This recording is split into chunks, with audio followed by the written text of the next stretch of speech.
What's up, everyone? Welcome to episode 30 of the See-Through Podcast, a podcast that creates transparency on disabilities and the champions with them. I am the host, Lance Johnson, and I live, create, and podcast from Brooklyn, New York, with a vision impairment called retinitis pigmentosa, or RP for short.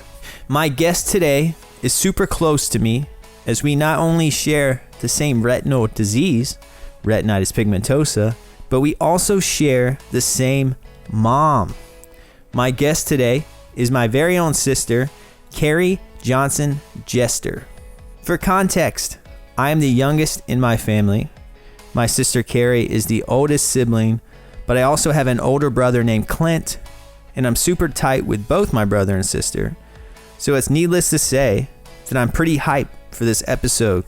And as I mentioned earlier, and you may know this from other episodes, but my sister also has RP. So that will definitely be touched on during this episode. But you know what? That's not the real reason I brought my sister on. There's a very special date coming up, May 4th. This date is a huge date for me, my family, and definitely my sister, as it was the day her firstborn son and my nephew Easton Wyatt Jester was born. Easton was born on May 4th, 2017. However, Easton was born with lung complications due to posterior urethral valves, or PUV for short. And PUV is a condition that occurs randomly and only in boys. In Easton's case, PUV caused a blockage in his urinary tract, which caused oligohydramnios, a condition where the amount of amniotic fluid present in the womb is lower than normal. So on that note, having low amniotic fluid also increases the risk of miscarriage or stillbirth, can also cause the baby to be born with severe abnormalities, one of them being underdeveloped lungs. And unfortunately, due to PUV, Easton was only able to be with us for one day.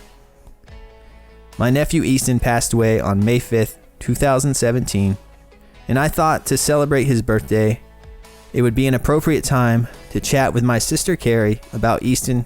We talk about pregnancy, grief, motherhood, and how this experience has shaped her perspective on human biology and disabilities. And on an RP-related note, with recent genetic testing results back, we both confirmed that our offspring have a 50% chance of inheriting our RP. So we touch on that and how RP affects her outlook on parenting and the future.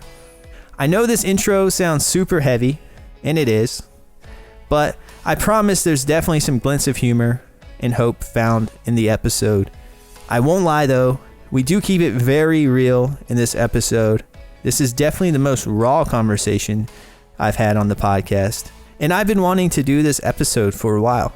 I'm really glad I'm able to share Easton's story with everyone. Plus, I was able to finally get my sister on here. But before my conversation with my sister Kari begins, for all the new listeners out there, I'd love it if you could follow or subscribe to the podcast on whatever streaming platform you are currently listening on. Also, make sure to follow the podcast on social media. The handle is @SeeThroughPod, SeeThroughPod. And with that said, I think it's officially time for episode 30, featuring my sister, Kari Jester.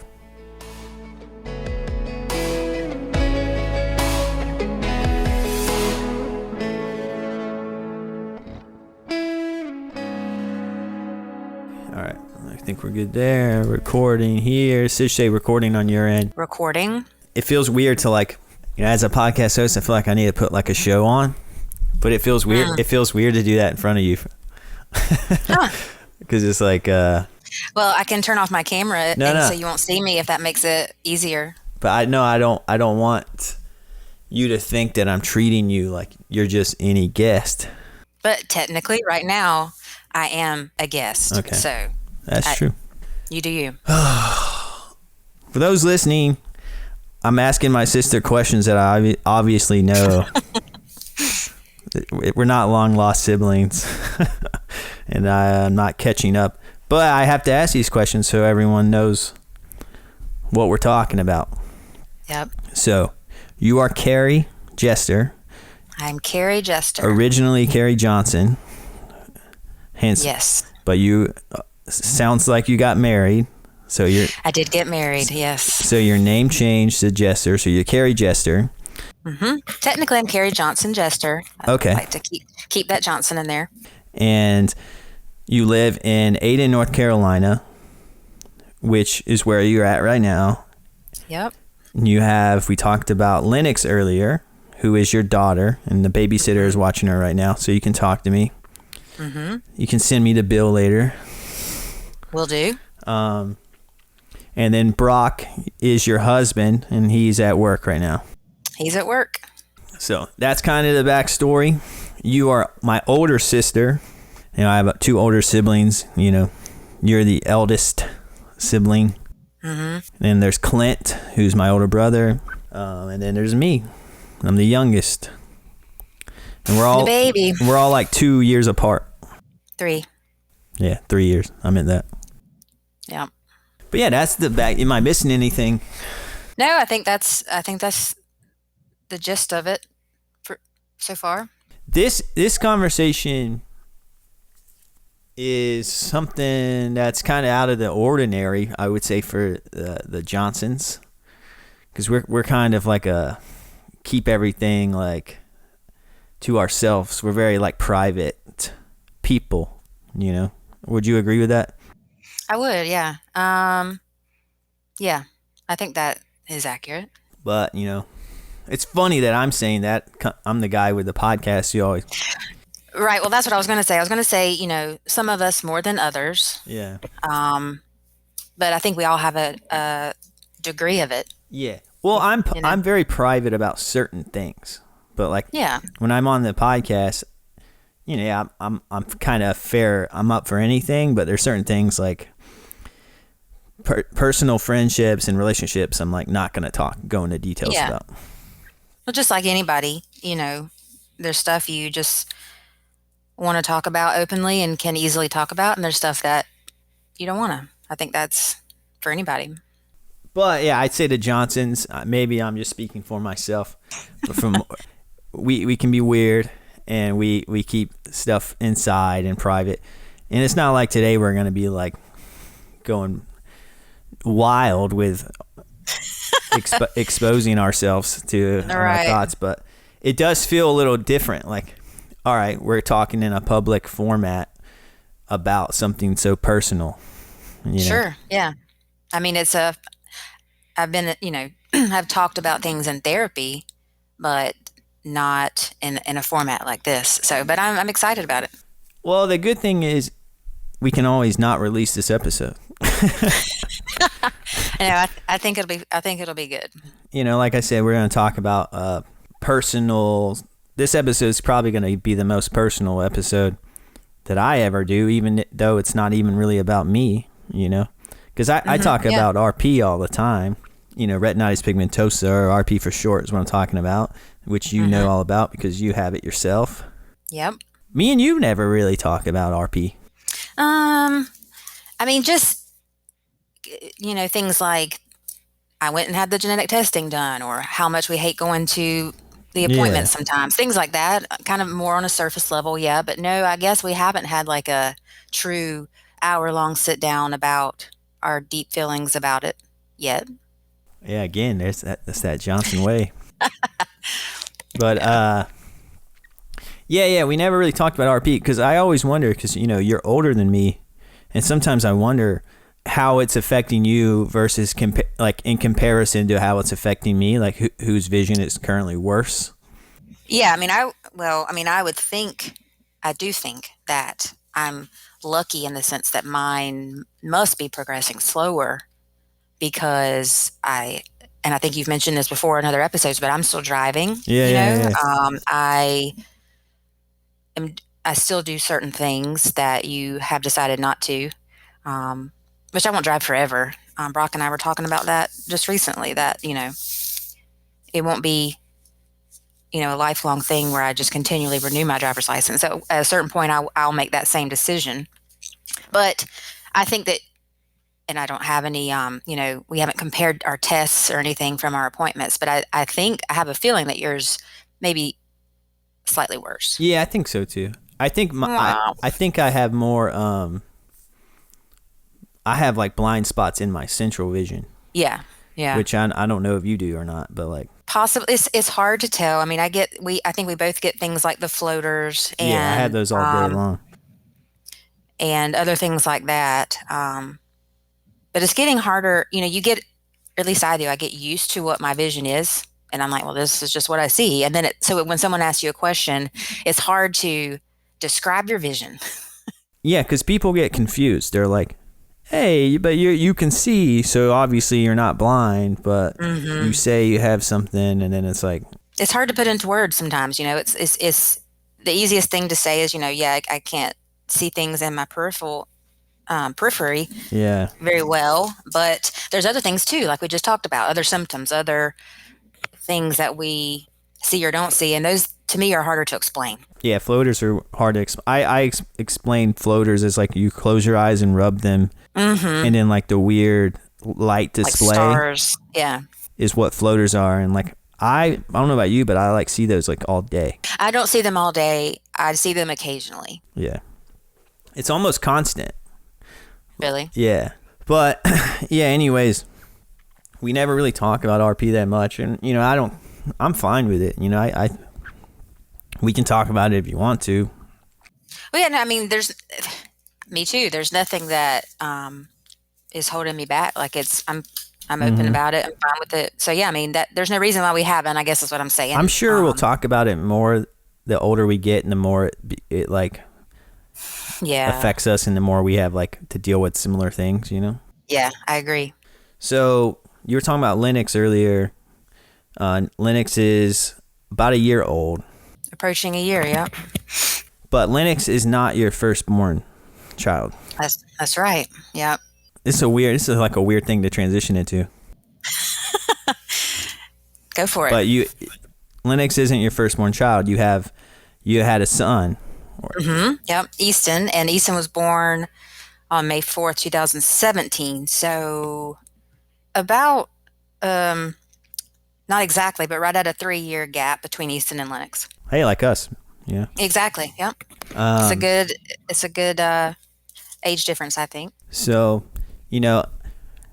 his birthday's coming up. Like you said, it's May 4th. So it's kind of why we're talking.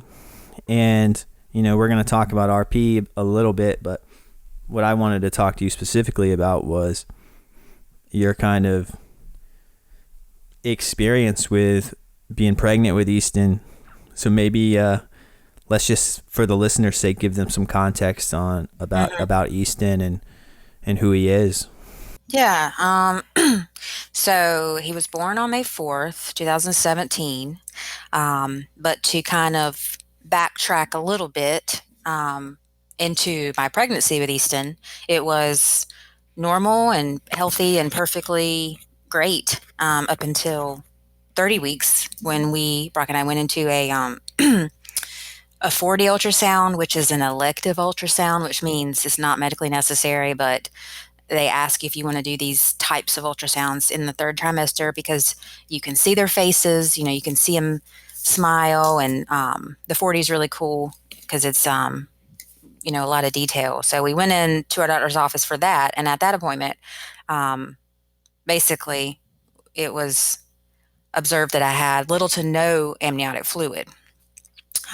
So whatever happened had happened pretty quickly because I had had appointment at 20 weeks. So between 20 and 30 weeks, something happened with the fluid. So it was a big enough deal that they suggested I go across the street to the hospital to check myself in and just be monitored because that's where the, labor and delivery was. Luckily, right across the street. So we did that, and I stayed overnight. They did a whole bunch of tests. Was monitored, hooked up to all of the different things, and we did that for about a day, and really didn't get any good answers at that point.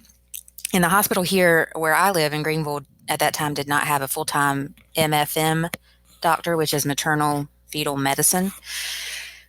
So they reached a point where they were trying to decide, do we go ahead and deliver? And again, I'm at 30 weeks, so that's pretty early, or do we transfer you somewhere else where more can be done, more testing can be done, maybe more answers can be gotten. So we ended up being transferred to a larger hospital in the middle part of the state,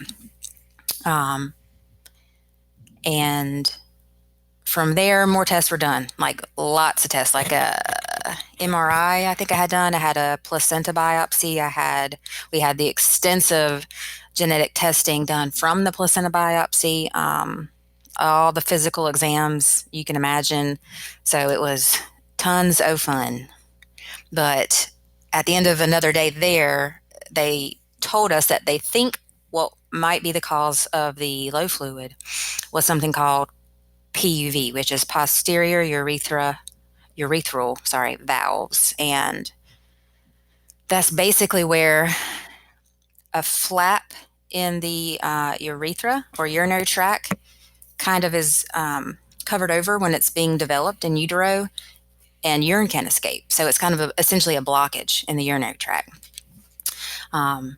They thought that might be it. They didn't know for sure. They were going to look at all my test results, talk it over. There's teams and teams of doctors there. It's a teaching university.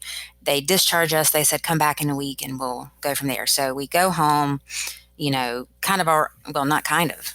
world was rocked, so to speak. A couple of days before normal pregnancy, me and you had even taken, you had taken our maternity photos just a couple of days before that appointment. Yeah. So, you go from a completely normal pregnancy, everything's great, happy, to major issue, unclear about the future, very, high fear, high anxiety. So that week, needless to say, was not great. But we made it. We went back to our appointment, and they basically told us, yes, this is the diagnosis we're giving. And in that appointment, they basically said, which I think was due to me asking flat out, but that he most likely would pass away, either in utero, like before I gave birth, or shortly after being born. So that was, a shock, to put it mildly, but it was devastating. It was all these, hopes and dreams you have. You're usually pregnant, and you're expecting the birth of your firstborn, to be told he's going to die because of this condition. So that was, like I said, it was traumatic. But we went home with the hope to make it to 37 weeks, I believe. They wanted me to make it to 37 weeks to come back and be induced. So then again, another, 6 or 7 week period of knowing this is what you're going into, which was another trauma. Mm-hmm. That was not a fun period of time either. And I'm just summarizing. There's tons of stuff that, other additional things, but this is kind of the overview to get to, Easton's birth. And when I say it was not fun, I'm making light of it, but yeah, it was truly terrible. But on May 4th, well, actually, I think I went in on May 3rd to be induced, and he was actually born on May 4th. It was, over 24 hours of labor. Labor didn't work. Ended up having to have a kind of a semi-emergent C-section. And he was born on May 4th. He cried when he was born, which was awesome, because we truly did not know what to expect. And I actually kind of expected nothing. I was trying to, I guess, not have any type of hopes or anything like that. So I did not expect that. I did not expect him to cry, but he did, which was awesome. And we were, overjoyed to hear that, because we're like, okay, well, crying is good, because that means his lungs have a little bit of a capacity. And the reason why we were happy about that is with PUV, there's a blockage. There's no urine passing through. And in the 3rd trimester, babies need to swallow the amniotic fluid, and they urinate it out. And that kind of cycle helps develop the lungs. And the lungs are one of the last things to develop before a baby's born. And they truly need all the time that they can get inside to develop lungs, which are essential, obviously, for life. There's a lot of things that medicine can help with and fix, and surgeries and things like that, but lung development is not one. Like there's very limited options for babies who are born with lung complications, right? So that was the main fear. What is his lung capacity going to be like when he's born? And when he cried, we thought, okay, well, this is a good sign. This is great. He was obviously taken immediately to the NICU, which we knew that would happen. And I went back to the room to recover, because I had just had a C-section, so I couldn't stand or walk or anything like that. And then we were there for under 24 hours. And to make a long story short, the NICU doctors came back and told us that, that he was maxed out, so to speak. He was receiving as much oxygen as they could give him. They were giving him pain medication. He was receiving the maximum of treatment that they could provide, and this is a level 4 NICU, which is, apparently different levels of NICUs. And I believe level 4 is the highest, which means they provide the most acute care. So they have anything, needed, they have it, and they were giving it all to him. So it was their suggestion, that, we try to start the process of thinking about letting Easton pass. So we did. And we did start thinking about that, and Brock wheeled me down to the NICU, and we spent some time with him in the NICU, and then we were moved to a room, kind of a private room, which sadly is used for this type of purpose. When families are having to make these very tough decisions and deal with these very tough moments in their life, it's a private room where you can be with your child as they pass. And so a nurse went in with us, and they removed his all of the various IVs and everything that he was hooked up with, so we could actually hold him without anything on him. And that was beautiful and a memory I'll treasure forever. And then he passed while we held him, so that was, again, beautiful, but hugely traumatic, very, very, it was a trauma. Again, I say that, and I don't use the word trauma lightly. Like it was literally, the definition of a trauma. That's what it was for both of us.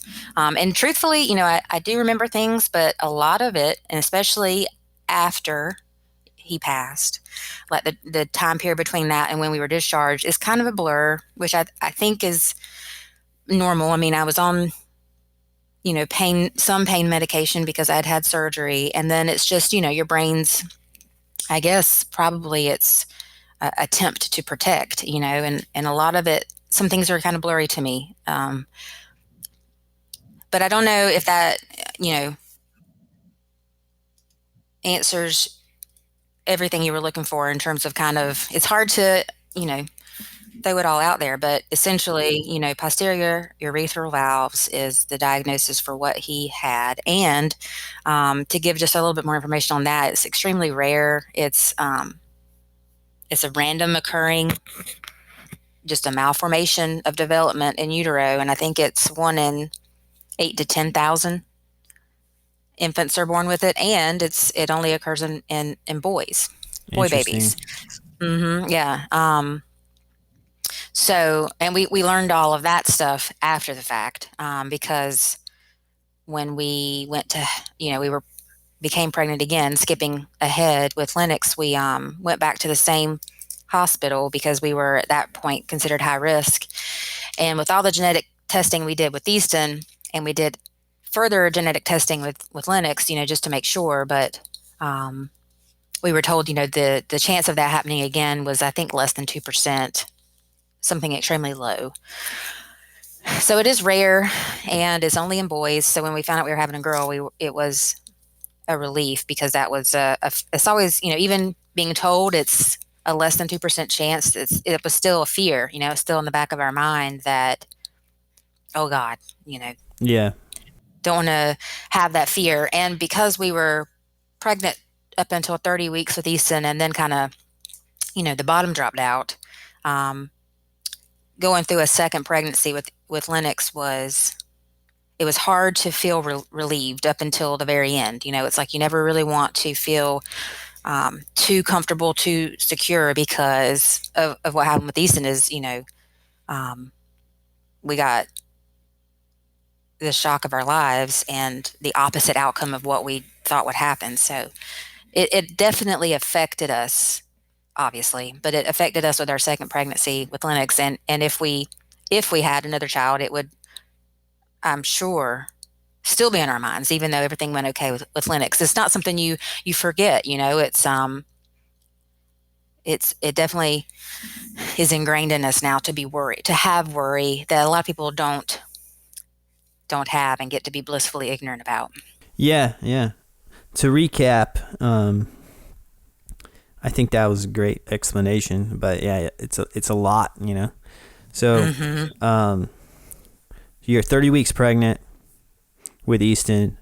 That's when you go in for just a checkup. They do an ultrasound. They kind of see that there's low amniotic fluid. Right. They kind of alert you to this, and then the new kind of game plan is it's too soon to like have a C-section then, right? Well, I mean, that was an option. The hospital here was considering that, but yeah, it would have been way early. It would have been, and it happens. They do it. They do, deliver people that early and earlier. Obviously, your baby would go straight to the NICU. They would need to be there for a significant period of time until they're stable and strong enough to be breathing on their own, etc. But yeah, that was one option. Yeah. But they wanted to, like I said, send us to bigger hospital with full-time MFM staff, maternal fetal medicine staff, who this is their specialty, Yeah. high risk or pregnancies with complications, things like that. This is what they specialize in. So I think that was the right decision, obviously, to send us where they did. So yeah, so you make that decision, which puts you to wait until 37 weeks. So that's 7 weeks. You have to just kind of try to be as patient as possible. And well, it was weird. It was like, wanting to be patient. It was both. It was wanting it to be over, and in the sense of wanting that time to pass quickly, because it was minute by minute. When you're pregnant, you feel your baby moving inside you. They feel so strong, and you feel normal. I mean, I felt like a normal pregnant person, and Easton inside me was, kicking, moving around, felt strong and normal. So it was both wanting to get to the point where we deliver and also dreading that, because we were told he most likely will pass. So it's like counting down the days until you have to say goodbye to your child. And as long as he was inside me, he was fine, which is, I've thought about this, so often since then. It's like, you can't keep him inside forever, but he was perfectly fine and could have lived like he was, until I had to deliver him, which I did at some point have to deliver him. Yeah. So, yeah, it was weird. It was a really weird period of time, really weird period of weeks where, because when you were told at 30 weeks that you'll have to wait until 37 weeks, you were told that the likelihood of Easton's lungs developing enough to sustain him was a low chance of that. Right, right. So mentally in your head, you're expecting the worst, but you still have to do everything in your power to get to 37 weeks. And you still have to show up to the hospital. You still have to deliver Easton, which you did. Yeah. And you did deliver him. And, you said there's emergency C-section. I don't think we need to get into details of the actual birth, but, he's born, he's crying, which is a good sign, that his lungs are developed. And, but he's taken to the NICU, and you're recovering from your surgery. You're probably drugged up, things like that. A little bit, yeah. I mean, it was weird. It was relief. I remember feeling relief because he cried, and I truly did not expect him to.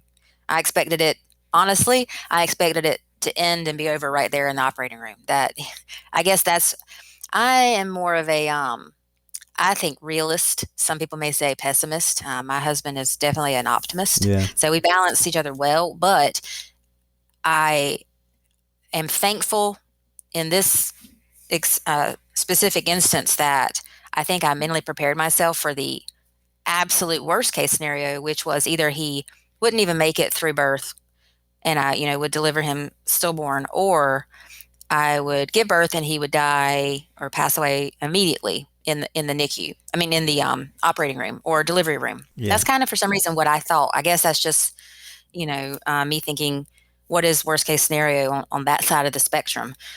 So when he cried and everybody was like, wow, that's a great cry, and we're going to take him and obviously get him looked over, I felt relief. Yeah. And so back in the room, it was like almost a giddy relief because I did not expect that at all, which is, I think, why when, less than 24 hours later, everything did turn really bad. It was almost worse because I was able to feel that glimmer of hope and that glimmer of happiness and relief just for a short period of time.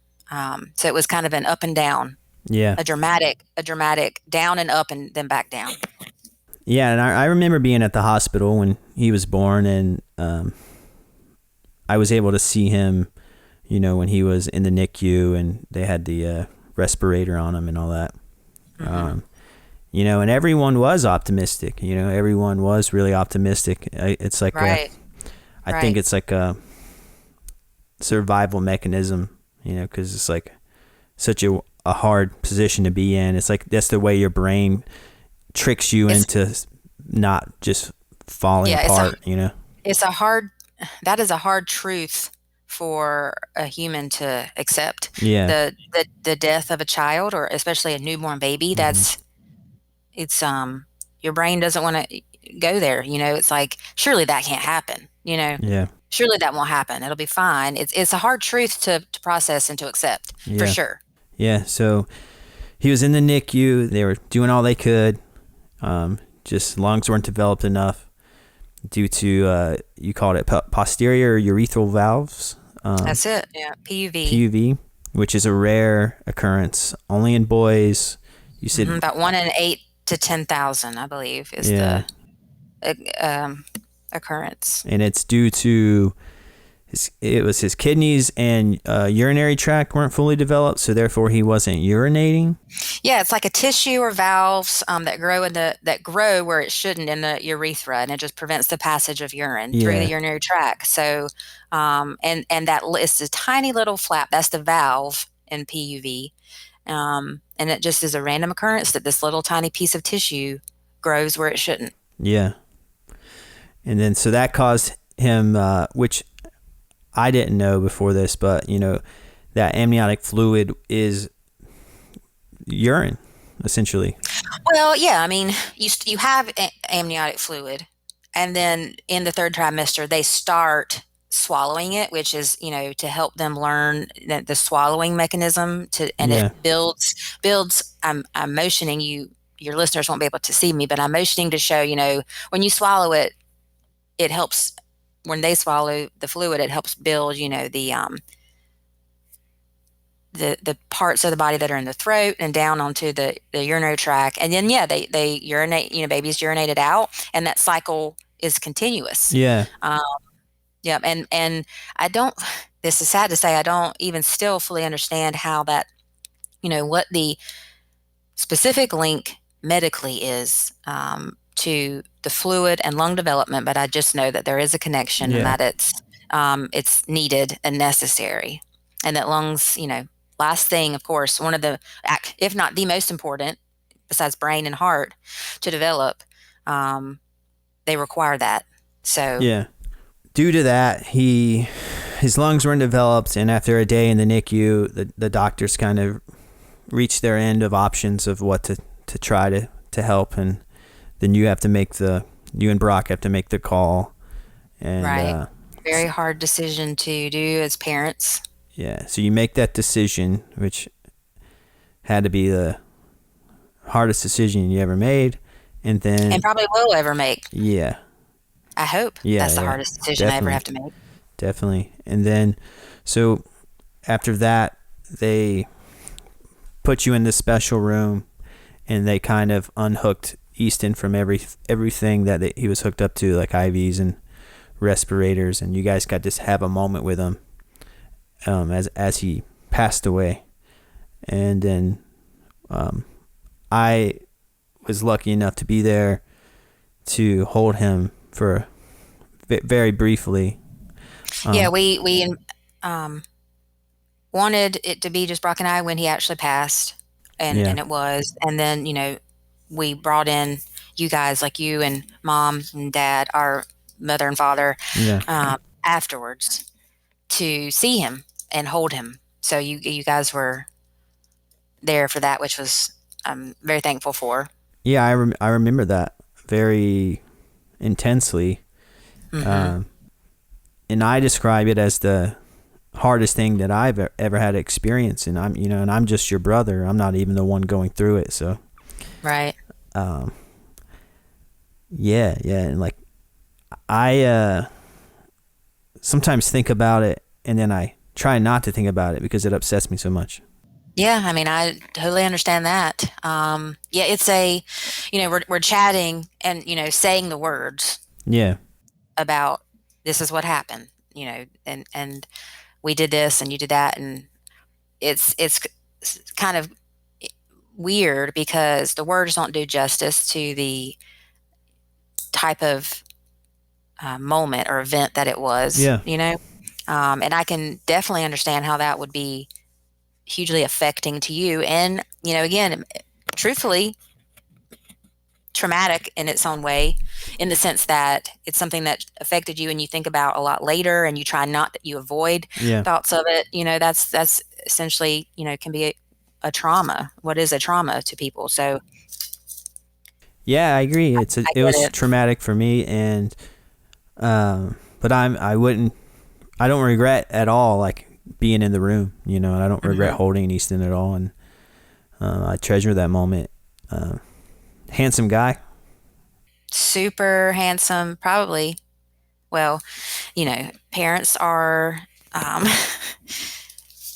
parents all think this about their own kids, I guess, I'm sure. But yeah, we just believe Easton was the most beautiful baby we had ever seen, super handsome, just a good looking guy. Yeah. Still think that. I still look at pictures of him occasionally and I'm just like, man. Yeah. What a beautiful baby. Yeah, I agree completely. So you have that moment in the hospital, and that's it. That's it. That's it. That was his journey, really. And then he is we had to leave. He was cremated, right? Yeah, which is another. It literally was just a series of traumas. Yeah. And I laugh, because at some point you have to just accept that this is your story. And I am thankfully to a point now where, like I am right now with you talking about it, completely fine. But it took me a long time to get to this point, right? Yeah. But another really difficult, extremely difficult thing was leaving that room, because he's there with the nurse, but he's on it's a special crib that was, I think it was cold underneath. I'm not sure. Part of that's some of the things that are a blur. But anyway, we had to leave him there. I had to be wheeled out in my wheelchair to go back to our room. And Easton, our child who has passed away, is in that room, knowing, and this is going to get really morbid, but I guess we'll keep it real, knowing he's going to be just carted down to the morgue. And so I had to stay overnight. We both did, in the hospital. I'm recovering from a major abdominal surgery, and knowing what we just went through, and knowing that he's there in the hospital, but knowing where he is, it was just terrible. I mean, terrible is not even, there's no word, to describe what that night was. And then leaving the next day when I was discharged, being wheeled down, and leaving the hospital was even harder because you're officially leaving him there. Yeah. And then, yes, he was cremated. When we got back into Greenville, we had to, find a funeral home and go and make arrangements. And I had to go in person. Oh, I didn't have to, but I wanted to, and I could barely walk because I'd had surgery 2 days before, which Normally in normal situations, you're not out in a car and getting in and out and walking around, but had to go and make arrangements for him and pick out his urn and have that conversation and arrange for him to be picked up from the hospital, which was several hours away, and plan for him to be brought back to the funeral home here where we are. And when he was brought back, we were able to go see him one final time before he was cremated. And that was the hardest, because that was truly was going to be the last time that we would see him. Yeah. Before no one's ever going to be able to see him ever again, ever. So they have a private room set up for this. I don't know if it's for this specific situation, but there's a private room in funeral homes where I guess, families can go in private to view their loved one prior to cremation, or maybe just for regular funerals. I don't know. But anyway, Brock and I went and were able to have a moment with him. They had, laid him out. He was still in the clothes and the blanket, that he was with at the hospital. So we were able to have, a private moment, which was lovely. Truly, it was great to be able to see him again. Yeah. But then leaving was really, really bad. Yeah. But yes, cremated because we wanted to keep him, and don't regret that at all. We wanted to keep him with us. We thought about having him buried, and there were options, in Hope Mills where we're from and our family is, talked about that. But ultimately, it feels much better. It feels good. It feels like the right thing to have him with us at all times. And he is.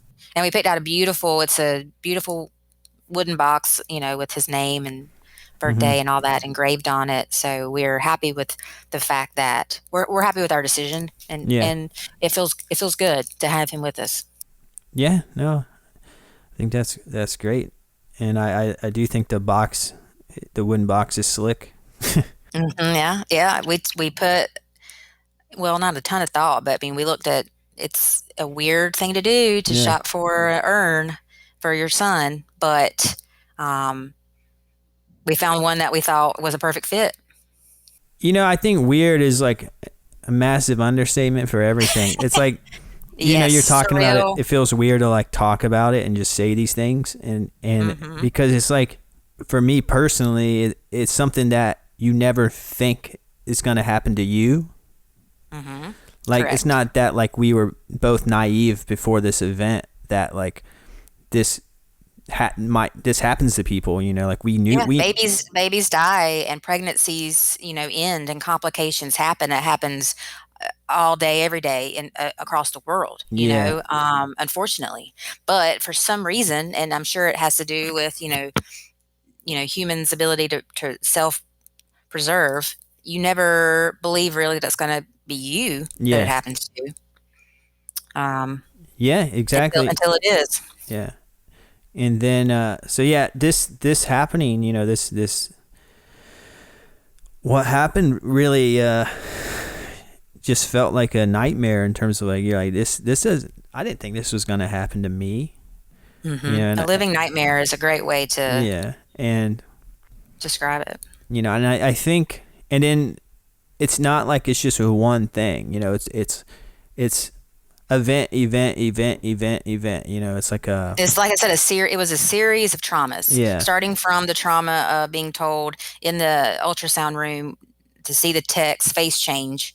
And basically that is where, that's the line of before and after. In that ultrasound room at 30 weeks was where the before and the after started. And, when everything was normal before and then after.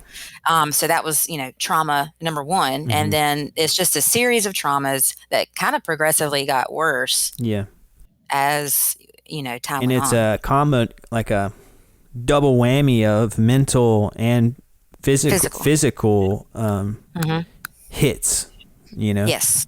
because you're having a C-section, which is just not a small thing.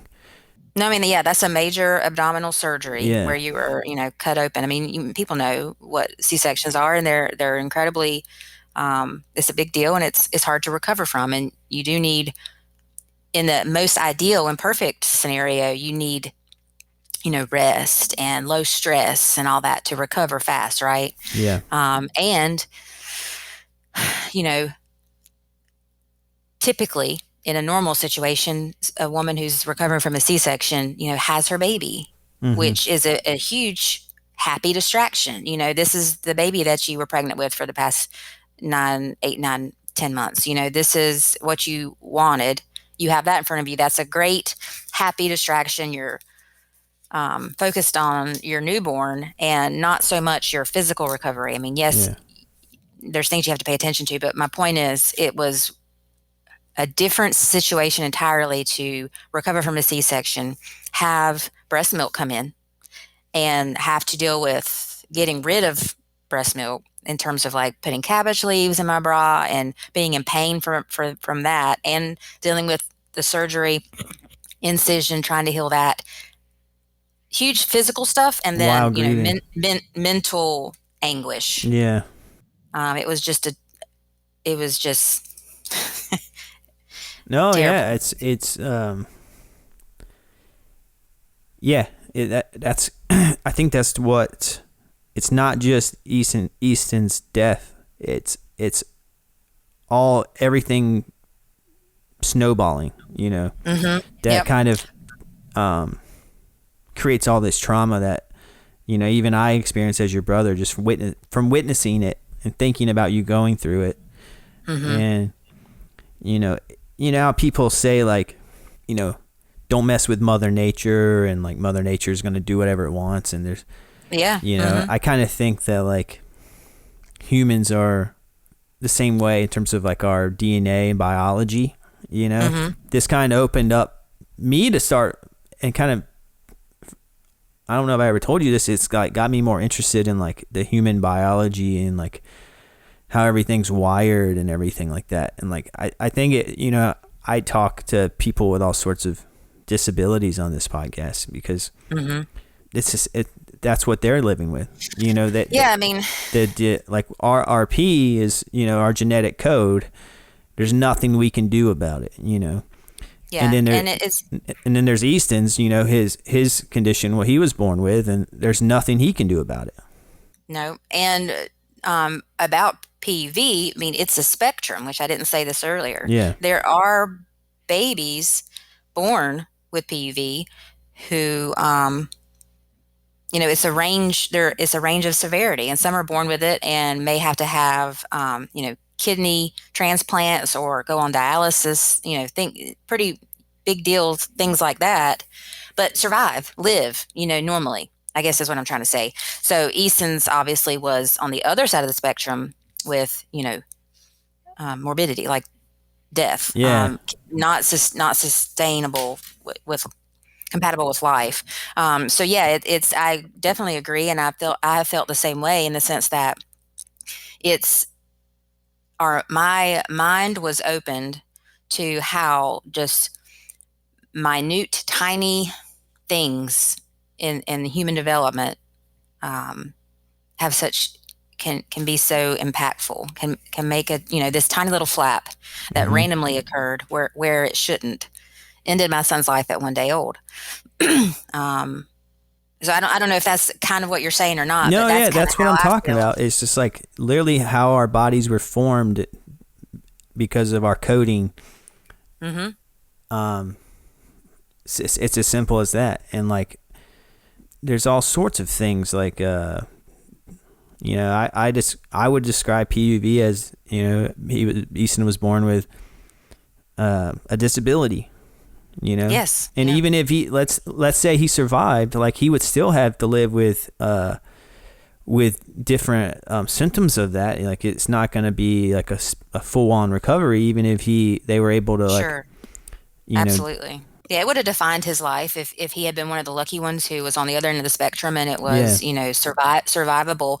That would, PUV would have been his disability, and it would truly have defined his life in the sense that there would have been procedures, possibly surgeries, things that he would have to do and we would have to help him with on a daily basis. So yeah, absolutely. I agree. Yeah. And, there's a lot of people born with disabilities and they're not these disabilities don't take their lives, but it is. It's like I'm saying, like the Mother Nature thing. It's just you're born with it, and then there's some people, like are born healthy, and then accident or injury or poor health decisions kind of alter their health, and then now they're disabled. So it's like, right. Yeah, I don't know. I guess what happened to Easton kind of opened my eyes to just like humans are just biological entities with organs and blood vessels and hearts and lungs, and so much can go wrong. And so much can go wrong. Yeah, and it's completely out of your control. Yep. Yeah. And now I'm not gonna lie, like I obviously get like excited for people if someone becomes pregnant, and they're excited about it, but like I can't help but that a thought pops into my brain. I'm like, oh, I hope that goes good for them, because I know how bad it can go. Absolutely. Same with us. I mean, I have described it, I wish that Brock and I could still be the people we were before. We were just blissfully ignorant about these types of things, where you go through pregnancy and you have no worries because you don't have a reason to. That's most of the population, right? But now he and I are in a totally different category where you can't go back. Once you've experienced what we have, there's no blissful to it. There's always a concern. There's always a worry. And when other people say they're pregnant, you just wish and hope with all your might that everything goes smoothly, that what can happen, unfortunately. And obviously that applies to us as well. Like I mentioned at the beginning, with our second pregnancy, it was not simple, in the sense that we were concerned and worried and anxious, I guess. And maybe that was more me. Like I said, Brock is an optimist. But I felt that up until, our very last appointment. I got into weird, superstitious routines. Like every appointment we'd go to, we had to take my car. I had to wear this one necklace, which is a locket that had Easton's picture in it. Like, because we went to one appointment and it was fine. So we had to, in my mind, we had to continue that process, or else something might happen. And I think that's pretty common. I've done a little bit of research into that, and people who have experienced loss or pregnancy loss or grief or infant loss. I think other people do similar things too. So I don't know that I'm unique in the sense that I felt like I was, magical thinking. I felt like I was controlling what the outcome was going to be. Obviously, I had no control, but it made me feel better that I wasn't going to do something to jinx it. Weird things like that we did. But it's always in the back of your mind, and it'll never go away. And if we had another one, it would be there again, even though everything went okay with Lennox. Yeah. I mean, I there's like a song that I was listening to around the time Easton was born that I don't listen to anymore. Because I'm like, it's gonna bring bad juju. Yep. So you feel me on that? Like, obviously that song has nothing to do with anything, but in our brains, it's like, no, not worth it. I'm just not gonna give that song any thought. And then there's like the night of the night Lennox was born. Your daughter. Yep. I was a nervous wreck. Yeah, I'm sure everybody was. I remember I bought like some beer, and I just like was in my living room, and I was with just waiting. I was with Natalie, and I just had the phone out, and I was just like pounding beers and just like It was like, because it was late. It was like 9:59, so right at around 10:00 p.m. she was born. But we didn't get a message from Brock until like midnight. Yes, because there's a lot going on in an operating room, and you don't have you're holding a baby. I'm in recovery. You don't really have your phone out. There's a lot of moving pieces, but I think he finally was able to text y'all. Yeah. Then, and I remember I cried happy tears. It was a good. It was a good, very good moment. I felt like so good about it. I was like celebrating essentially. Yeah. Well, it was obviously for Brock and I, it was healing, but that's a that's one thing. But I think also, hopefully, it was a healing moment for you, for, our parents and our other sibling Clint and our very, very close friends. Hopefully it was like you experienced happiness and a little bit of healing. Yeah. No, 100%. And, I was happiest for you, Mm-hmm. Like Well, I I appreciate was that. happy I was happy to have Lennox here, and I was happy for, Brock too, but, you're my blood. So it's like, Right. I knew what Easton did, Mm-hmm. Yes. I knew the cost of Easton in terms of mental health and like Correct. just Yeah. a weight. Like there's no denying that it's a weight on you. Oh, 100%. Yeah. And I mean, and it yeah, always will be. It won't ever go, yeah. and, He's your firstborn. I think that's something we haven't talked about either too. Like you did all this on your first pregnancy. right. So really, you don't have I don't know, is there a better way? I didn't have a normal, in quotation marks, pregnancy beforehand to compare it to. So I don't know if that helped me or hindered me. I'm Mm-hmm. not sure. That's just, you know, it just is what it is. But also, it will never go away. And what I was going to say is, I don't know that I want it to. Like, it's something that has changed. And I'm talking about grief more so now. Yeah. Obviously, it's changed. The grief of day one is drastically different from the grief of today, me and you talking. But it's always there. Mm-hmm. And it won't go away. And to be honest, I've reached a point where I don't really want it to, not that it ever would, but if I had a choice, I wouldn't choose to have it, removed from my brain, because that's all I have of Easton. The pain, the pangs I feel occasionally, and there are some happiness. Looking at his pictures and seeing how handsome he was, and thinking of our pregnancy up until a point. There are some happy things, but mostly it's pain, Yeah. and sadness. I would still choose to feel those things because that's all I have of him. If you take that away, I don't have anything of Easton. Yeah. Like that quote, which is kind of cliche, but I truly relate to, of, grief is just love with nowhere to go, which I Mm. just feel like makes sense. It does make sense.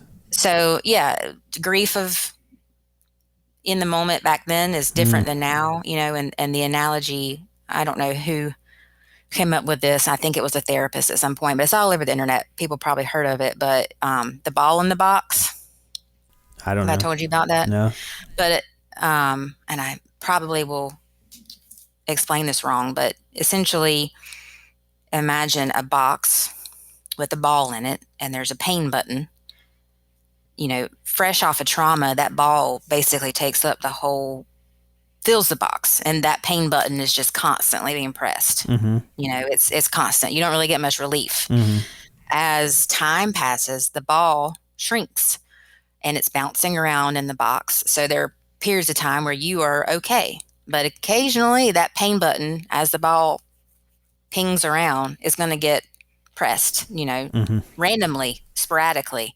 And that's when, when that pain button is pressed, you still feel the same exact pain as you did on day one. That pain is still the same, Yeah. but it's just experienced less frequently.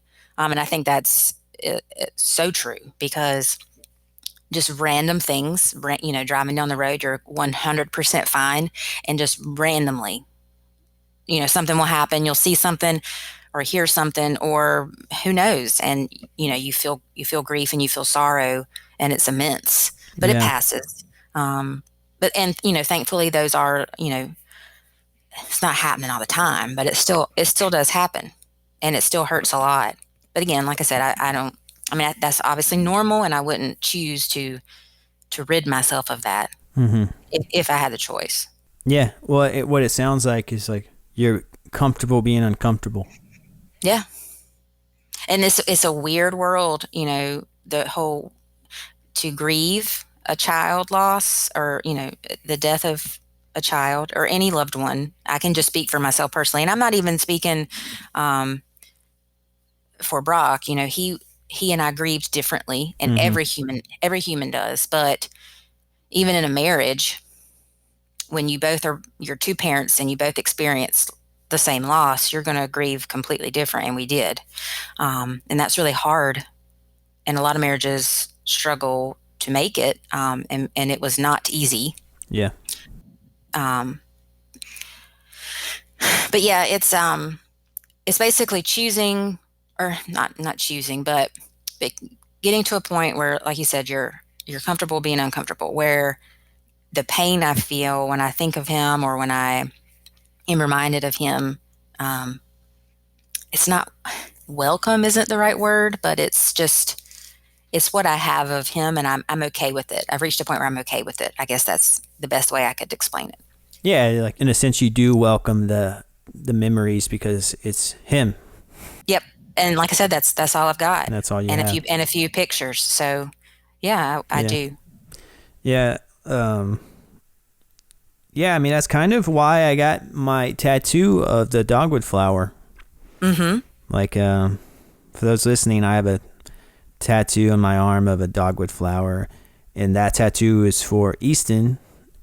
The dogwood flower, tell me if this is how I remember it. It was like a symbol on the door in the room you were in after you were recovering from your C-section, and they put the dogwood flower on the door so the nursing staff and the hospital staff knew that the people inside the room were kind of going through something traumatic. And is that? Yeah, it was the I guess the symbol or the logo on the decedent care, which is, the program or unit, I guess. Decedent care is, who comes and talks to you about your loved one there at the hospital and how you're going to choose to have the whole process of after losing a loved one is kind of handled through decedent care. And they do come and put kind of a notice on your door, basically saying to let the nurses know someone has passed, Yeah. And in our case, it was so that the lactation consultants wouldn't come in asking me about how I wanted to breastfeed or whatnot. They would realize, hopefully, don't come in asking about her baby because her baby has passed away. And just like you, that symbol became to mean a lot to us. And just like you have your awesome tattoo, Brock also has he got a tattoo for Easton as well, and one piece of his is the dogwood flower. Yeah, so it became to be meaningful to us, and we planted dogwood trees in honor of Easton. It just has kind of over time morphed into something that makes us think about Easton. Yeah, and it's just like a beautiful tree. Well, it's the North Carolina State flower, tree. Which I always thought was Is it tree? Like no, it's the flower. No, it's the flower. Right? Yeah. The tree is the longleaf pine. Yeah, I knew. Go back to our fourth grade North Carolina. Yeah, project. Yeah. Yeah. The binder. Yeah. So and Brock's tattoo is way more in depth and has more symbolism in it attached to it. But yeah, I got my flower just to remind myself. It's like in honor of Easton, but also like I wanted a reminder that how I was thinking about it at the time was seeing the flower would remind me that even on my bad days, like I should feel good about experiencing anything, like that you're here.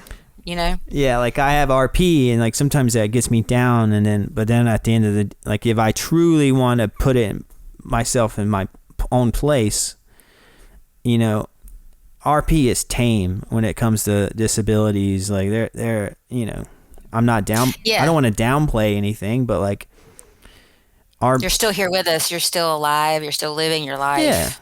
Yeah, and it's like the only other option is is to be dead, Correct. Yeah. And like it's truly changed my perspective too. It's like, another birthdays, is one thing that it always kind of pops up around birthdays, and people complain about, being another year older. And, I'm just like anyone else. Like it's kind of depressing at times to like get older and see the wrinkles and all that good stuff. But what I tell myself now is, it's better than the alternative, and the alternative is to not be here. Yeah, no. And Easton isn't here, and I would give anything to see him age and become an old, I wouldn't see him become an old man, but to see him live his life, I truly, wish for nothing more still. So yeah, I'm with you.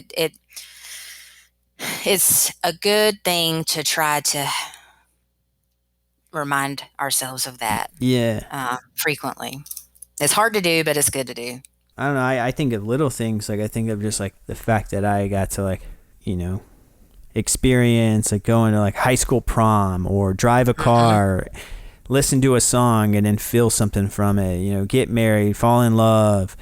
Yep, those major life milestones. Taste delicious food. There's a million things like that are absolutely that are amazing about just like experiencing just anything is like a luxury.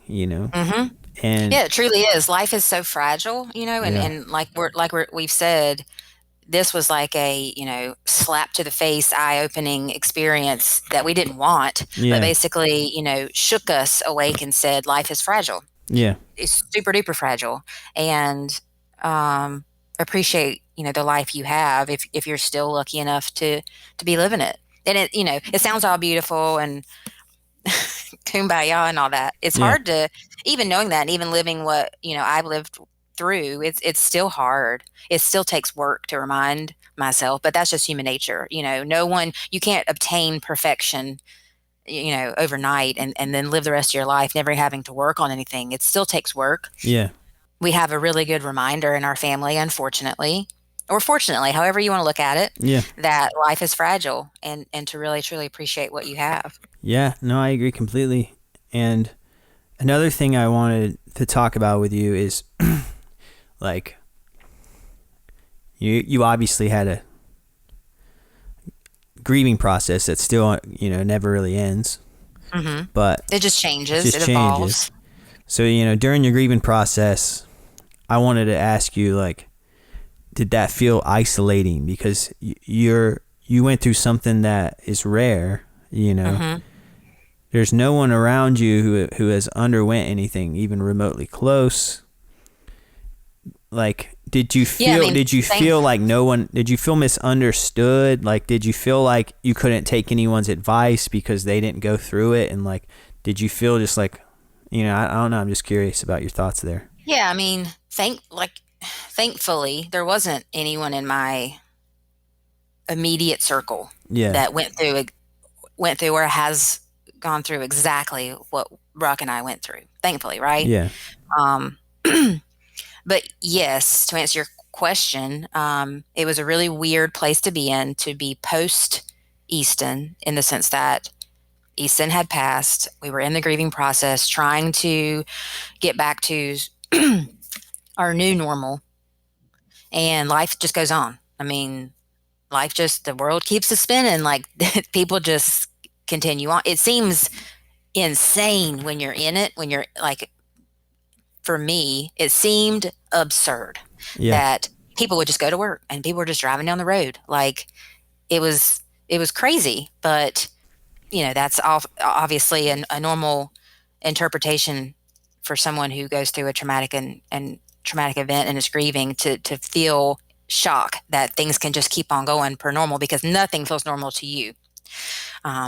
So it did feel a little isolating, because Brock and I obviously processed it together in our own way, and we processed it kind of separately in our own way.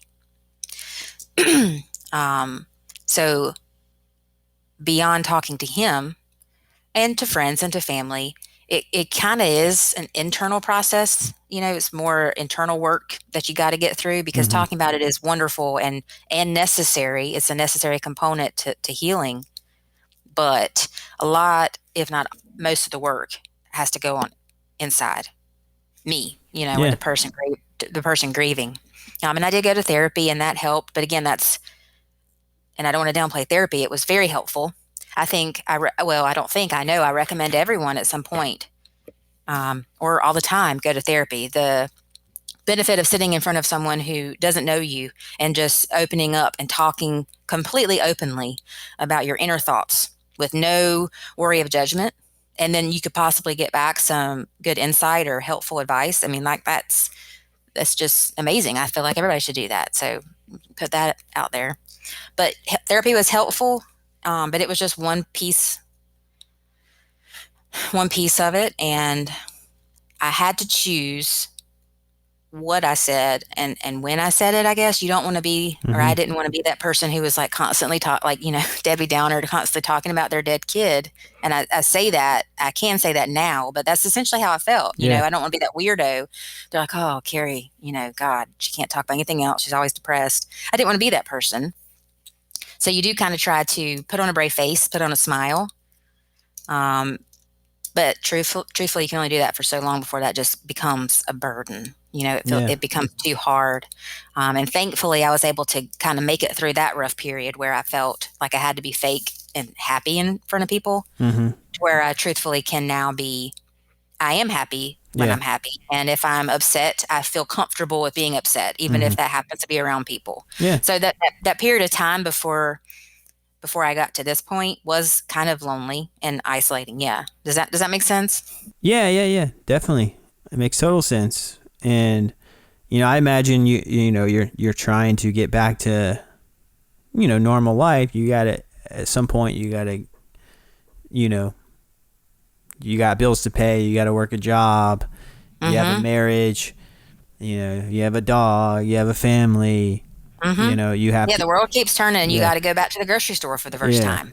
Or you got to go back to your OBGYN for the first appointment since it Yeah. happened. I mean, these mundane things normal world are just everyday stuff become mountains that you have to climb the first Yeah. time and then maybe a couple times afterwards. But it's all trying to get back to a new normal. Nothing will ever be the same as it was before, but it's trying to get to a place where you're functioning and happy and possibly even thriving in your new normal. And then when you're going through that, you're seeing friends, you're seeing family, and Hmm. that they know what you're going through. So Yeah. then they're acting different. Yeah. They're you're maybe you put thoughts in their head that maybe they weren't thinking, maybe they were thinking it. Maybe they're acting weird, maybe they're acting different, maybe they're coddling you, maybe they're Yeah. purposely changing the subject, but like you're just so aware. This is just me Hmm. thinking that like I would be Hmm. I would be just so aware of everyone. Oh And yeah, you become hyper aware of what people are saying, and yeah, are they looking at you weird? Are they avoiding certain topics yeah, because they don't want to make you cry? And then it's like I again can only speak for myself, but overanalyze yeah, everything. So yeah, it's a weird place to be in, but thankfully that has passed. I mean, it does pass. For anybody, if anybody is listening has gone through something, traumatic or has lost a loved one and is grieving, maybe they know what I'm talking about. That a lot of that is in the kind of crammed into the beginning year or two. And it's different for everybody. yeah, It could be shorter or longer. There is no normal with grief.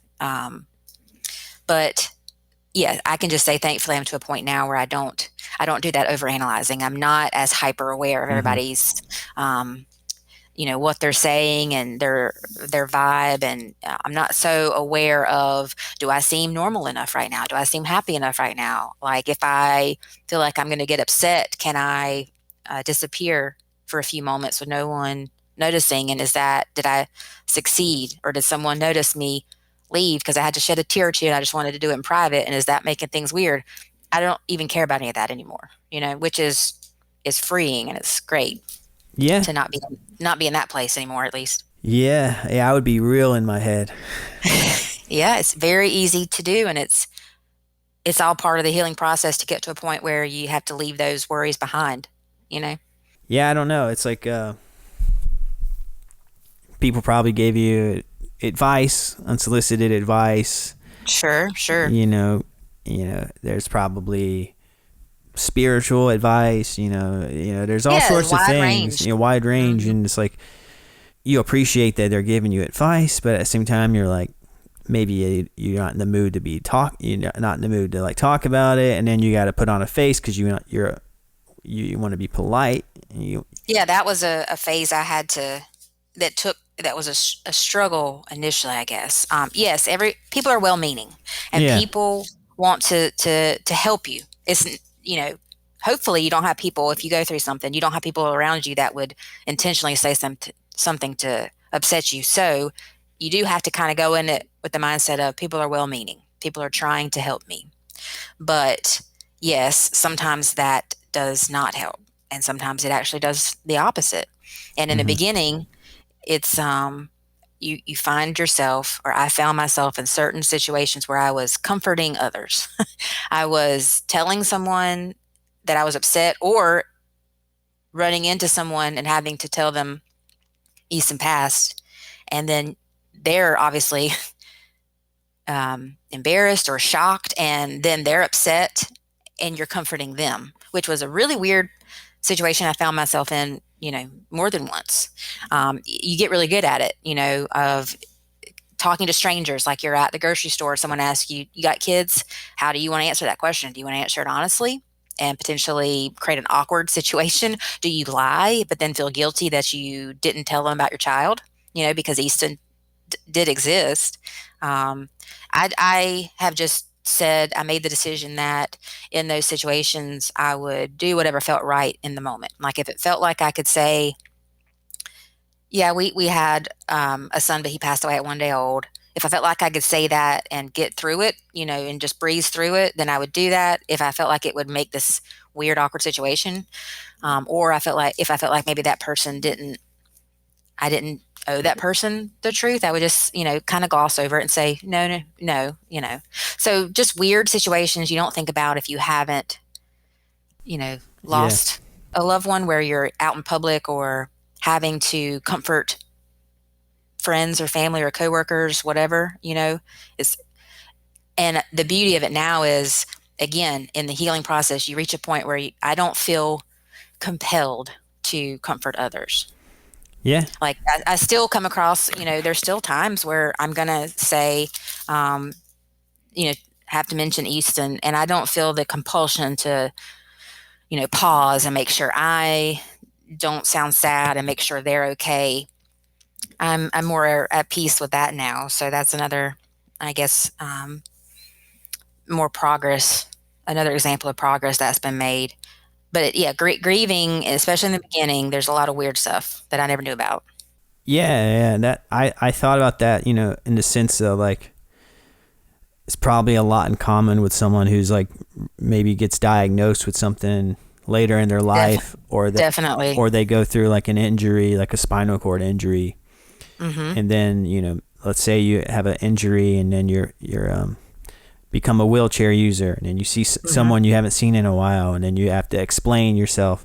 Even with RP, it's like, that's a weird thing to explain because it's such a long word, and then you're like, oh, I have this thing called retinitis pigmentosa, or RP for short, and it affects my peripheral vision, and my eyes don't dilate in the dark, and it's just like this long explanation.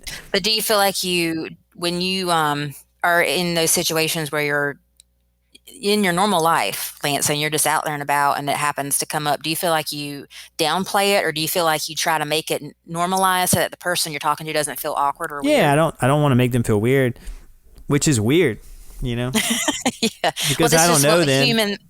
Who cares, right? But that's just what the human brain does. It's like I'm in this interaction. Well, we have the human. Southern manners too, I think.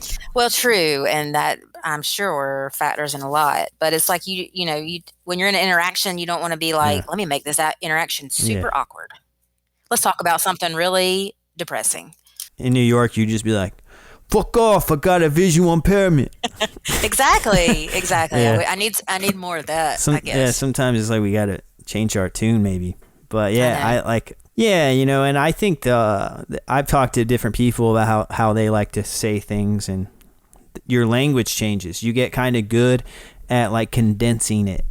Yes, you get your snippet is what I call it. It's your snippet of what you say that you feel like you can just flows out, and that evolves over time. Your elevator pitch. Yep. Instead of I have retinitis pigmentosa, it affects my you say I have a vision impairment. I don't see that good. I don't see that good on my peripheral. Or like I don't see good at night. I have a visual impairment, and then people have to fill in the box. And another thing that I like to preach about on here is it's frustrating to have to explain everything to everyone. Like, and I mean that in the sense that like, you're the only source of education on it. Yeah. It's like you are the one who has it going on, and you're having to expend energy to educate someone else, and you're like, man, and I'm I sure just want to. you did that with this, you know, and I'm talking about, you know, like explaining, you know, PUV, you know. Yeah, I mean, it can definitely be exhausting when you're, you know, obviously it's a huge deal to yourself, like to you and to I. But then you're having to expend this energy to explain it to someone, but not get it sad or emotional about it to make it seem cool. No, it's cool. Everything's cool. It's normal. It's fine. I'm fine. It's like that meme, you know, where everything's on fire and it's like, this is fine. Yeah. But yeah, I'm with you on that. And medical jargon is just kind of funny anyways. It's like posterior urethral valves. Yeah, it's so the amniotic fluid, and you know, it's like our eye condition. It's like the retina, just the cells are degenerating. And it really detaches, you know, from the core of it. You know, what it really is. Yeah. All that medical language just kind of makes it more clinical and sterile and cold. You know? Yeah, but it, in a sense, like I kind of, like in a weird way, I like that. I like how cold it is because it explains it in literally a non-emotional way. Takes emotion. It does give you the ability to. This is the fact. Yeah. You know, you can say this is what it is without having to involve your emotions in it. If you choose to do that, you can. But yeah, you can describe it in a matter-of-fact way using medical terms, and that's that. Yeah, I kind of like that personally, but maybe other people don't.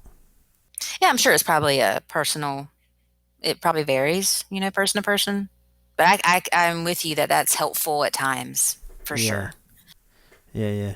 And speaking of, you know, RP, you know, and we talked about like genetic testing and before, so we've done genetic testing, and we know our specific version of RP or whatever is it version or strain? I don't know, and I don't even know the name of it. I just gene. I have it somewhere. We got it on a gene. Yeah, I know that, and I have it somewhere when I want to access it, but I'm kind of like I don't know, well, I mean, indifferent. In your daily life, you don't really need that information on like minute by minute, day to day, right? Yeah. So yeah, it's there if you need it, but it's not at the forefront. Yeah, but anyways, my main point is we had genetic testing done, and what we were told is our offspring have a 50% chance of inheriting RP. So yeah. Which is, you know, I guess 50-50. It's not the worst odds if you're gambling. Oh, but could be worse. So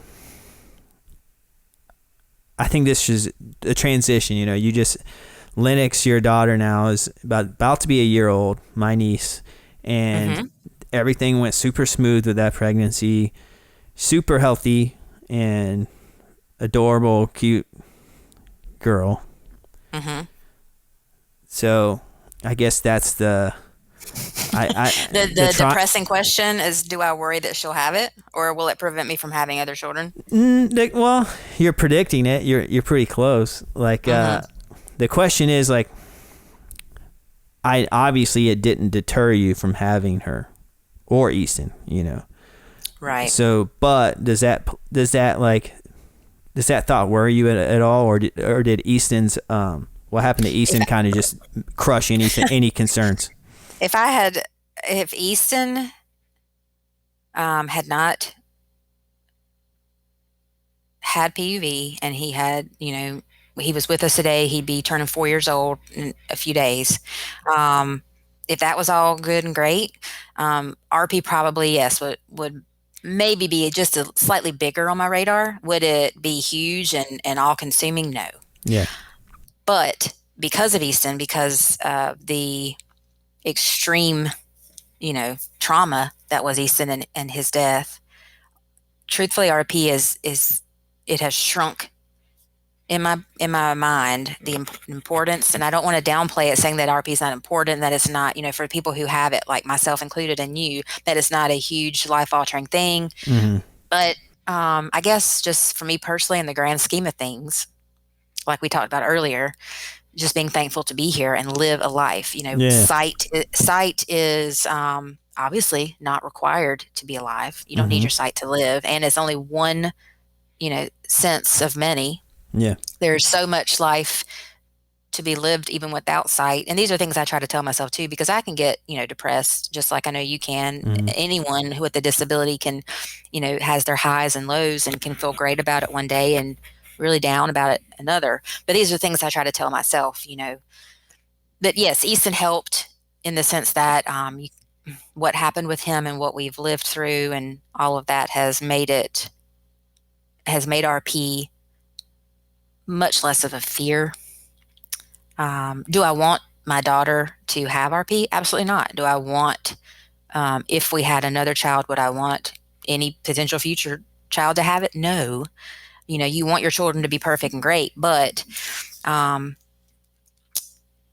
it didn't deter us. No, it wasn't enough to say, no, we're going to be childless forever. We have a lot of love to give. I believe we're great parents, and I believe, Lennox was meant by design to be with us, and she is now. So I feel like that kind of just worked out as it was meant to. Mm-hmm. And if she has a sibling, then she will. If not, then that's okay too. But I don't know. I feel like I'm kind of not making a great point. I guess just trying to say that RP is a big deal. But we're in a really kind of unique situation, Brock and I, because of Easton, and it has shrunken RP a little bit, in the sense of how bad it is. And people probably think they're like, okay, Kari had Lennox, so now everything is even. Everything. No, it doesn't work like that. She makes up. Lennox makes up for it, and now Kari's life is back to normal, which. Obviously Lennox is a major blessing and provides you a lot of joy and is a life-changing for the extreme better, Right. But 100%. Easton is still Easton, Yep. Easton is our first kid and he's her older brother, and we will always remember him and never forget. And I'm excited about the time that we can actually tell her about Easton and her understand. Like she's obviously too young now to even know that she has a brother. So it's like something Brock and I have talked about, can't wait to tell her about him, which will be great and also super sad too, but more so great to be able to tell her about her sibling, her older brother. But having her does not, take the pain of Easton away. Yeah, absolutely not. And that will just be with us forever. And like I said, I'm glad. Yeah. But I can understand how people would think that, but that is not the case. Yeah, I mean, I imagine people listening are they felt relieved whenever we talked about your Lennox being born. They're like, oh, well, she had another. Yeah. I mean, and I get that because I probably, if I were in someone else's situation, I would maybe feel similar if I had not lived my own life. That's a common thought to have. Phew, glad she had another one. And obviously we're happy if people are happy. People are obviously going to be happy hearing about Lennox being born, but I'm just talking about, the psychology behind it. Cause I that's where always my brain goes. Cause I kind of like you. I'm kind of, I'm a realist. I'm deep in my head a lot, and I'm analyzing people and what they're thinking and how they're saying and what they're talking about. But yeah, anyways, I got way off tangent. I asked you that question about if you were afraid of passing RP down, and I expected your answer to be that, but I just wanted to hear it from myself. And and let me ask you, just since we're on this topic, and it's okay, whatever your answer is, I'm just curious, did, I think you mentioned this a little bit earlier, but when you think about possibly, potentially, hypothetically having kids maybe in your future, does Easton make it more scary, or is it more you understand that children are such joys and we're lucky to have them type situation, or is it kind of somewhere in between? It's in between. I'm 110% terrified. Well, you should be, because it's scary. Of, having a kid. I'm terrified of, complications rising during pregnancy. Because putting all my it's my wife who I care the most about. It's the number one Mm-hmm. person that I want to be happy with. Yeah, it's your partner. It's your, So I don't want her to go through any of that. I think mentally it would hurt me, but I think I have confidence that I would be able to work with it. You have resilience. Resilience. You feel like, yeah, but what I worry about is my partner, if she could handle it.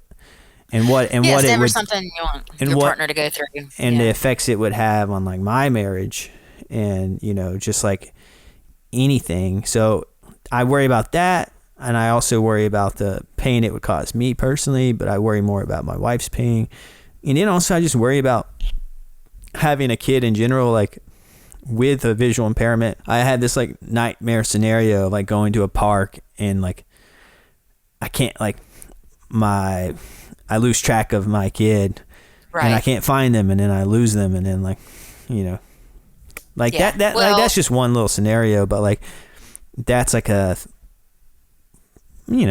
fear of mine, like walking down the sidewalk and I'm pushing the stroller and then I don't see something, and then my kid goes down a hole, or something, a manhole or something that pop up on the sidewalks in New York, right? Well, there are.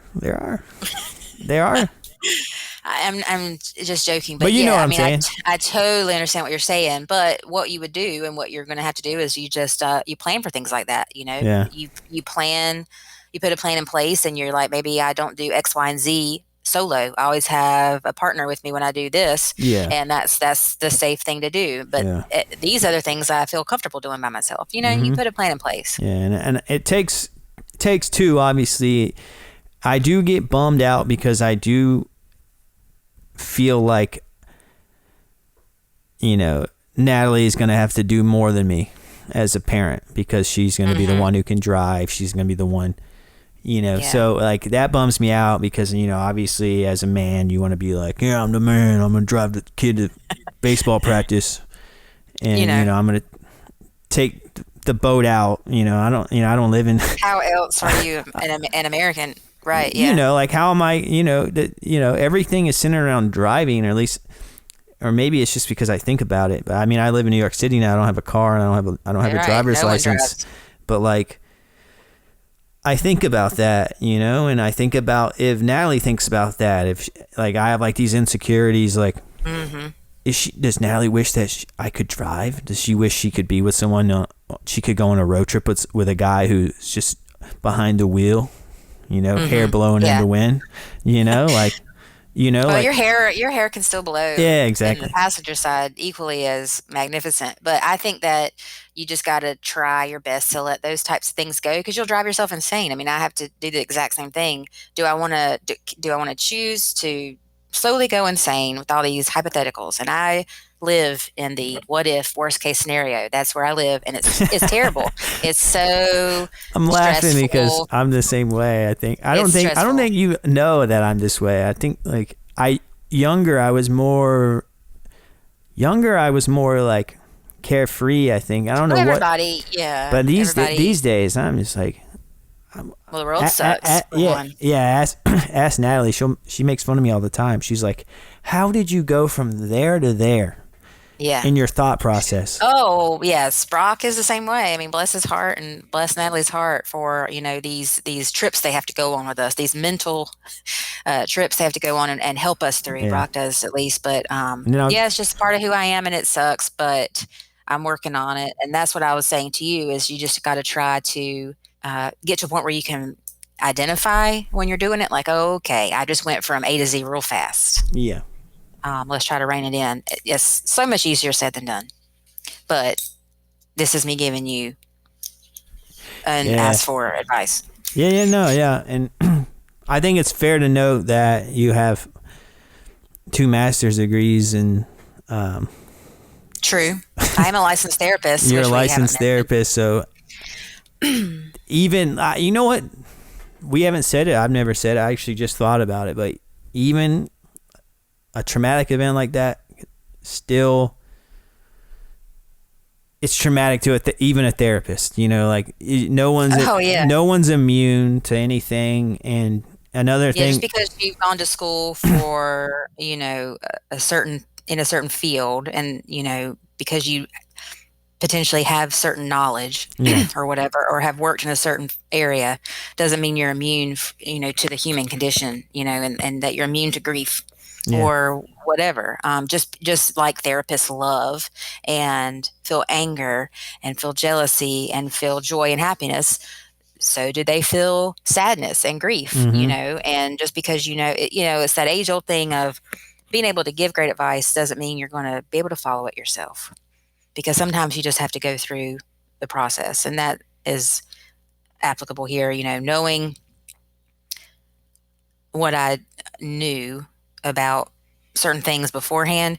Did it help me maybe a little, but truthfully, you kind of have to work through it Yeah. yourself, and um, doesn't make you immune by any means.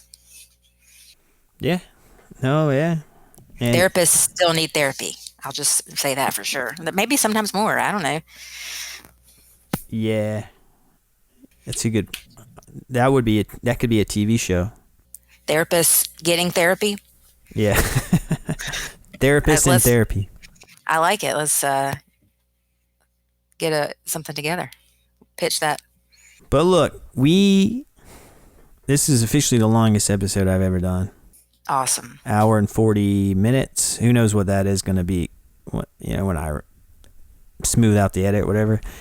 But it'll be down to 20 minutes. no, it's still going to be the longest one. But I think we covered what I wanted to cover, and I wanted to cover Easton's story, and his birthday's coming up, and I feel like this is a good way to honor him for his birthday. Yeah, this is very meaningful to me and to Brock. For the people close to us that remember him and bring him up to us, it is like the best, because it just brings us happiness, to be reminded of him, and especially to know that others are thinking about him. It's so awesome. So I was super touched and happy, and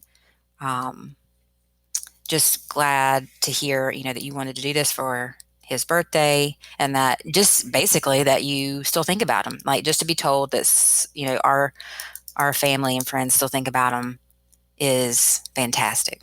Yeah, It helps us out so much. And I didn't want to come off as like I'm trying to like market his story, like, oh, this is going to make a great episode. Let's talk about it. It's just so happens that my sister has this story, and I've been wanting you on the podcast, and eventually I'm going to have Mom on. Well, maybe we'll have another episode where we just talk just about RP, but this is Easton's episode. Yeah, I think it. Yeah, I think it was awesome, and it does all tie together. And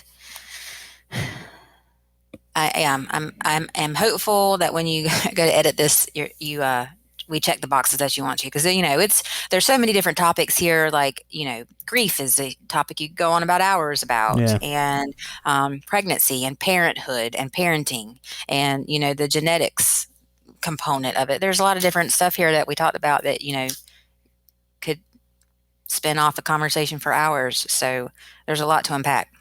Definitely. But I can't treat you any different, even though you're my sister. Yeah. I close every podcast out by I let my guests give a shout out to like a nonprofit or a charity or organization that they think's helpful and that should be on people's radars. I was wondering if you had something in mind. Well, I was giving this some thought, and what I will say, I'm not gonna name a specific charity or nonprofit, but what I will say is, for your listeners out there, if you have a hospital with a NICU in your area or nearby, chances are that NICU has a need for things that help grieving parents or parents who lose children while in the NICU. So just wanted to say, possibly reach out, make contact or communicate with those hospitals that have NICUs to see what you possibly could donate, whether it be something that could provide comfort to parents, or even just to the children in the NICU who are, thriving, but, working on it every day. So there's just a lot that can be helped by making a phone call. So that's just kind of what I'll say. We were some of those parents who had a child in the NICU who ultimately passed, and we were one of those sets of parents that ended up in one of those private family rooms, and there were things donated to us that Easton, wore, we had pictures of, or that were, teddy bears, reminders, things of that nature that are incredibly important to us now and meaningful. And those were things that other parents or thoughtful individuals had donated. Mm-hmm. So I will just say, if you have a hospital in your area that has a NICU, think about maybe making a donation or reaching out to see if they have a need for something that might help parents in those situations, because we were parents that got some of those items, and it was incredibly meaningful. So I think that's just mainly what I wanted to say instead of listing a specific charity. Hope that's cool. No, I think that's even better because it's on the local side of things. Yeah, wherever you are, just see what's going on around you and see what you can make happen. Perfect. Wow, long conversation. But it flew by. It felt like pretty fast. It happens every time. Every time I'm like, wow. Yeah. And you're right. Yeah, like you could go on for. Yeah. It's not like we're out of topics. Yep. Yeah, for sure. But we each have a life, so we should probably get back to them. Yep. But I'm super excited to share this in honor of Easton on his not on his birthday, but near his birthday. Yep. And I hope that this story just opens some minds about, grief and just the combination of physical and mental trauma, Yep. And parenthood and the healing process. Exactly. It's all interconnected. So yeah, hopefully people got some good things from it. But I'm going to call it. Loved it. Loved talking to you as always. You're my sister. It feels weird talking to you on a podcast, but I think we made it in a professional manner. Yeah. It's like, yeah, I love talking to you too. And this is a new one for us, but it was fun. Yeah, I agree. But I'm excited to officially meet Lennox. For those listening, I haven't even met Lennox because COVID kind of changed the game. And but I have. We have plans this October. Yep. I'm gonna make it happen. But until then, we'll just have to talk on podcast interviews. This is the only way I would prefer to communicate with you from now on. Yeah. Well, thank you. Talk soon, Kari. Love you. All right. I love you too.